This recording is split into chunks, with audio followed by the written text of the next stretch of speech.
안녕하세요. 제주한라대학교 기린 교수입니다. 오늘도 만나서 반갑습니다. 우리 제주기린 채널에서는 제주기린 고민상담소를 운영하고 있습니다. 공부, 진학, 취업, 고민이 있거나 궁금한 점이 있으면, 질문사항이 있으면 좋은 대답들을 만들어서 일주일에 한 번 라이브 방송을 통해서 소개를 하고 조언을 좀 해드리는 시간을 가지려고 합니다. 많은 참여 부탁드리고요. 오늘 이번 시간에는 회사 생활에 대한 이야기를 좀 경험담의 이야기를 드리려고 합니다. 좀 편하게 들으시면 될 것 같아요.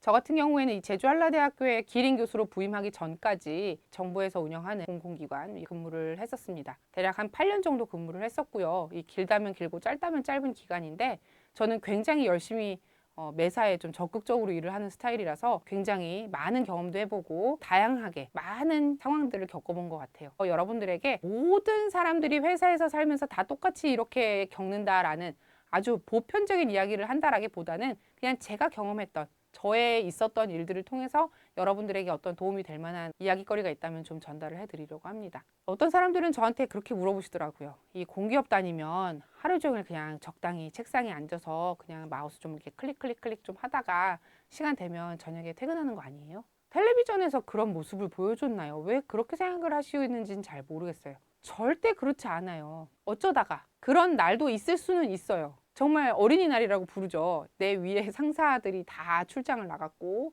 나도 그렇게 지금 긴박하게 돌아가는 나의 업무가 없고 해서 하루쯤 좀 그렇게 쉬엄쉬엄 지나가는 날도 있을 수 있습니다. 하지만 대부분의 경우는 그렇지 않아요. 되게 바쁩니다. 정말 이 말도 안 되는 생각이에요. 어떻게 월급을 받고 일을 하는 사람을 회사에서 가만히 두겠습니까? 당연히 굉장히 치열하게 일하다가 옵니다. 치열하게 정말 일하고요. 정신없이 바빠요. 어떤 날은 진짜 오전 내내 점심을 먹기 전까지 화장실도 한번 못 가고 일하는 날도 꽤 많았어요. 되게 바쁜 거죠. 왜냐하면 공기업에서 주로 하는 일들은요, 정부에서 정한 정책을 서포트하는 내용들이 되게 많습니다. 정책이라는 건 이 나라 한 국가의 국민들에게 미치는 그 파장이나 영향력이 엄청나요. 그 중요성이 굉장히 큰 업무들이 많은 거죠. 그 임무를 수행하는 그 담당자들도 책임감이 굉장히 높아야 합니다. 최선을 다해서 고민해보지 않고 시행하는 일이 있다 보면 실수가 있게 마련인데 그런 실수를 하지 않기 위해서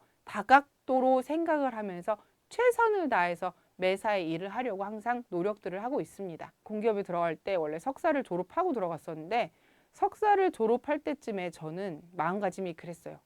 내가 다시는 학교로 돌아오면 인간이 아니다. 다시는 공부하지 않으려고 했어요. 공부가 너무너무 힘들었어요. 석사를 졸업할 때, 물론 학부 과정도 되게 쉽지 않았지만 석사는 정말 졸업할 때 학교라는 게 치가 떨리기 싫더라고요. 공부가 너무 어려웠어요. 석사 졸업하는 게 너무 기뻤어요. 와, 다시는 학교로 안 와도 되겠구나. 난 이게 이제 정말 마지막이야 하면서 너무 기쁘더라고요. 그렇게 해서 석사를 마치고 졸업하고 회사를 들어갔는데 업무를 하는 과정에서 결국은 내가 나 공부 더 해야겠구나 라는 그 필요성을 스스로 느끼게 되었습니다. 제 발로 걸어 들어갔죠. 박사과정으로. 제가 원서 쓰고 제가 알아봐서 교수님들 컨택해서 제가 박사과정에 제가 원해서 다시 입학을 해서 박사를 결국은 받았습니다. 어떤 일이 있었길래 제 발로 학교를 다시 치가 떨린다라고까지 표현했던 제가 다시 박사과정에 들어갔느냐 하면요. 제가 여러 가지 일들이 있었겠지만 몇 가지 생각나는 것만 좀 말씀을 해드리면 하나는 이 했던 일 중에 하나가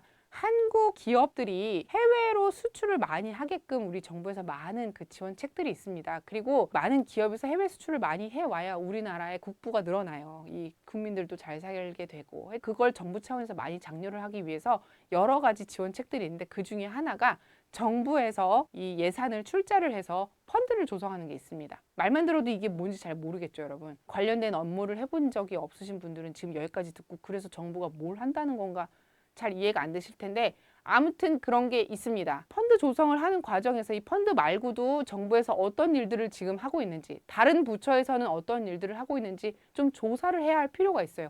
왜냐하면 중복된 그런 지원을 굳이 만들 이유도 없고요.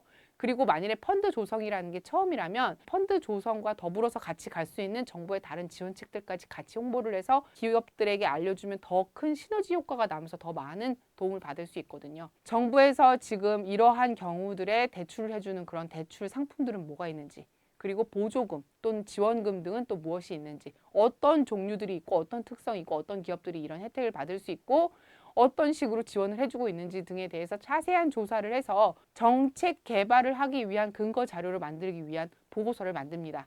공부를 안 하면요, 용어 이해도 안 돼요. 거기 써 있는 글자를 읽고 아, 이게 도대체 무슨 얘기인지 잘 이해가 안 되네. 나조차도 이해가 안 되는데 내가 무슨 보고서를 만들고 그 보고서를 읽고 누가 무슨 정책을 만들겠습니까? 다행스럽게도 이런 펀드를 만드는 것은 제가 회계를 공부했다 보니 많은 용어들을 이미 많이 숙지하고 있던 상태라서 어렵지 않았지만, 금융이나 재무, 회계와 관련되지 않은 업무들에 대한 일을 하게 되는 경우라면 아, 내가 정말 더 공부를 해야겠구나 라는 그 필요성을 스스로 굉장히 많이 뼈저리게 느끼게 됩니다. 그리고 특히 어떠한 컨텐츠가 포함되는 보고서라고 할지라도 이 보고서라는 걸 작성하는 거는 작성하는 사람의 역량이 거기 고스란히 다 드러나기 때문에 좋은 보고서를 만들어서 좋은 정책을 만드는데 지원하는 그런 사람이 되려면 이 보고서를 잘 작성하기 위해서 내가 더 무단히 노력하고 많은 공부를 해야겠다라는 생각을 할 수밖에 없게 됩니다. 회사를 다니면서 자연스럽게도 박사 과정에 들어가고 싶다라는 생각을 하게 되었고요.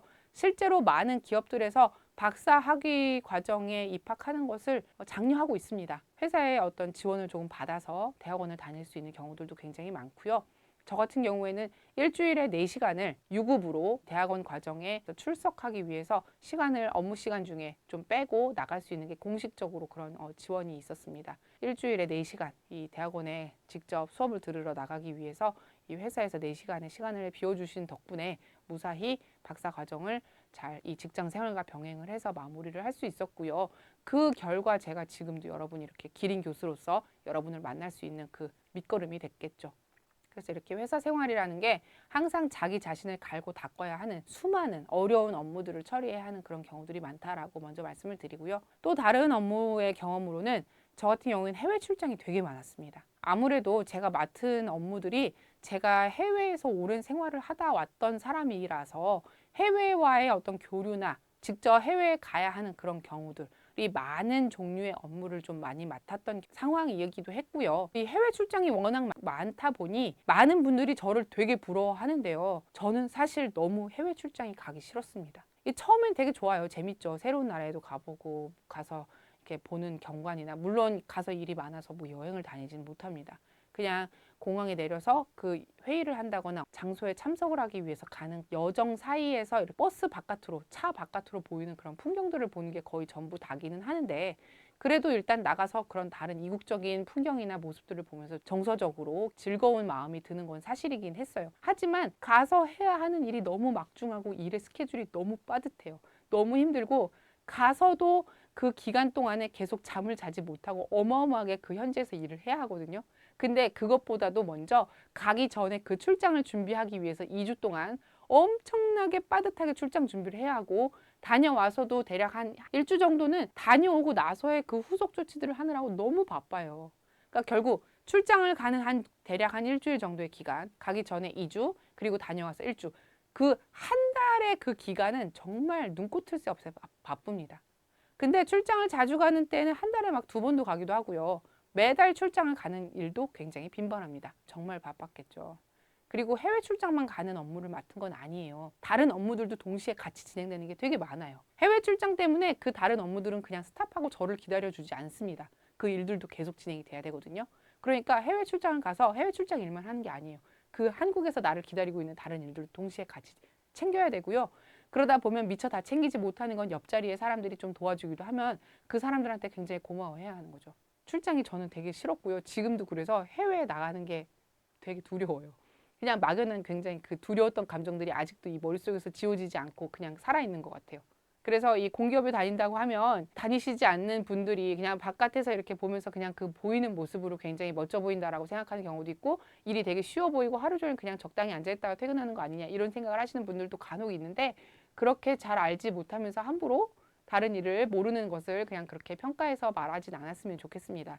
회사에 들어가기 위해서는요, 그게 꼭 비단 공기업만의 문제가 아니라 좋은 사기업, 비영리 기관, 공기업 등등 해서 회사에 들어가기 위해서는요, 최선을 다해서 자격증을 따야 하고 인턴 등으로 경험도 쌓아야 하고요. 자기소개서를 최선을 다해서 작성을 하고 면접을 잘 준비해서 잘 봐서 합격하는 그런 오랜 노력의 길이 있었던 겁니다. 그렇게 해서 입사를 하게 되면 입사가 최종 목적지가 아니었고요. 들어가고 나서도 계속 공부를 하고 내 자신 스스로를 계속 발전시켜 나가면서 나를 갈고 또 갈면서 그렇게 다듬어 가면서 살아가는 겁니다. 그래서 회사 생활도 그렇게 녹록지 않아요. 예전에 저 어렸을 때는 고등학교 때 대학만 가면 인생 되게 핀다라고 저희 엄마는 그러셨거든요. 대학만 가면 되게 인생이 즐거워진대요. 되게 좋대요. 고등학교 때 이렇게 공부하는 거 잠깐 열심히 좀 하면 대학만 가면 다 이제 고생은 끝난다고 하셨는데 사실 그렇지 않았고요. 대학교 가서 여러분들 많이 느끼지 않았습니까? 사실 그런 인생은 없습니다. 대학에 가서도 계속 공부 열심히 해야 하고요. 대학에 가서도 취업 준비 계속 열심히 해야 하고 직장에 가면 그럼 될 것 같지 않죠? 그렇죠? 직장에 가도 끝이 아닙니다. 직장에서 버텨나가기 그리고 그 사회생활 속에서 내가 뒤처지지 않고 리더가 돼서 앞으로 이렇게 계속 전진해 가면서 살려면 가서도 굉장히 열심히 일해야 되고 내 자신도 계속 갈고 닦아야 합니다. 그렇게 묵묵하게 열심히 사는 사람들이 결국은 자기 개발도 많이 하고요. 그러다 보면 좋은 성과들을 많이 이뤄내게 돼서 다른 사람들에게 존중받고 자존감을 높이 스스로가 만들어 나가면서 자기가 자기 스스로의 삶에 만족하면서 살게 되는 겁니다. 이 자존감을 요즘 많이 중요하게들 많이 얘기해요. 자존감이 높아야 한다. 그러면서 자신감 있게 살아야 한다. 자존감이 뭐 제일 중요한 요소다. 아이를 키울 때도 자존감 높은 아이로 키우도록 이런 육아 방식을 해야 한다. 뭐 이런 이야기들이 정말 많이 나오고 있는데 여러분, 자존감을 세우려면 딱 한 가지밖에 없습니다. 스스로가 능력이 있는 사람이 돼야 돼요. 자기 스스로가 자신의 능력에 만족해서 자기가 하고 있는 일에 만족하고요. 그리고 자기가 받는 보수에 만족해야 하고 자기가 하는 일 결과에 따라서 사람들이 자기를 잘했다라고 인정해주고 자기를 존중해준다면 그게 바로 자기의 자존감을 세우는 유일무이한 방법입니다. 자존감을 세우기 위해서 이렇게 살아야 되고 저렇게 살아야 되고 수많은 이야기들, 조언들 다 좋은데 결국 궁극의 단 한 가지 방법은 자신의 능력을 세우는 겁니다. 자기가 능력 있는 사람이 되어야 자기가 자존감 있게 살 수 있는 거고요. 그래야 자기 자식도 자존감 있는 아이로 키울 수 있고 자신의 배우자도 자존감 있는 사람으로 이렇게 같이 존중하면서 살아갈 수 있는 겁니다. 회사 생활에 대한 구체적인 다른 이야기들은 또 다른 영상에서 또 다뤄보도록 하겠습니다. 오늘은 일단 이 정도로 여러분에게 좀 공유해드리고 여기에 대해서 뭐 더 추가적으로 질문이 있으시다면 제주기린 고민상담소에 이 상담을 신청하시거나 아니면 댓글로 질문을 남겨주시면 제가 최대한 할 수 있는 만큼의 답변을 해드리도록 하겠습니다. 그럼 오늘도 수고하셨습니다. 감사합니다.